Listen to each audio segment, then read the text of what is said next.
wanted to take the perfect picture or to capture a beautiful and important moment in your life? Well, today I will be teaching you guys the basics of photography. Photography is another form of art, and it allows you to be creative and to express yourself how you want. Today I will be teaching you guys the 3 pillars of photography, which is something every new beginner photographer learns. The 3 pillars are shutter speed, aperture, and ISO. My passion and knowledge for photography was discovered in high school when I took 3 years of photography, and I still use the 3 pillars to this day when taking photos. So the first thing you want to do when you start photography is to become familiar with your camera and its different settings. Each camera is different, and so it's great to talk to a teacher or a professional about how to use your camera. Now, if you want to adjust the settings to find your desired combination, the first thing you would do is change your camera from automatic mode to the manual mode, and then you would turn the knob, which is always located on the top, to the desired setting you want. So I always start off by changing my shutter speed, which is the length of time that your shutter remains open, so how long it takes for your camera to click.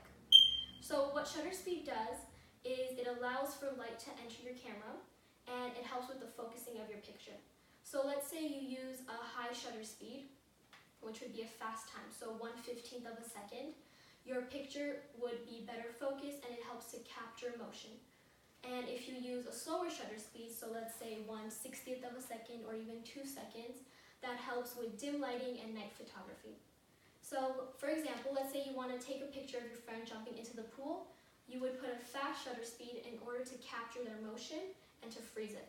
But let's say I use a low shutter speed to take that same photo, my friend would be blurred jumping into the pool. The second thing I like to adjust would be my aperture. An aperture is a hole in your camera which adjusts how much light goes through your camera. So you can think of your aperture as the pupil of an eye. So let's say if my eyes are dilated, more light goes through them.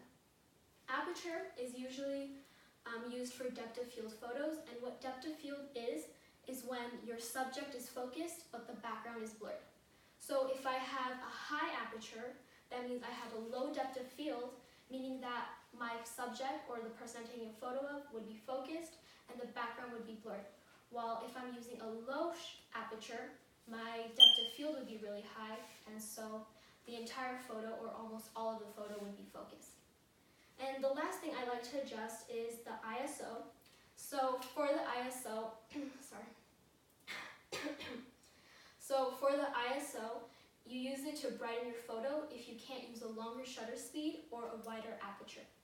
Now ISO is measured in numbers, so 100, 200, 400, and 1600. And let's say I use a low ISO number, that's great to have like a darker photo, a dimmer photo. But if I use a higher ISO number like 1600, my photo would be bright.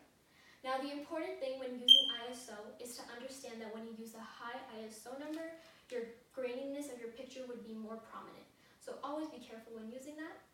And lastly, it's very important to practice using the different settings because at first it could be a little difficult. So try practicing taking pictures outside, inside, in dim lighting, or in really bright settings. And then you'll find the combination that works best for your photos. In conclusion, photography is a great form of art and it's really fun once you get the hang of the settings, which were again shutter speed, aperture, and ISO. Hope you enjoyed this speech and learned something new. Thank you.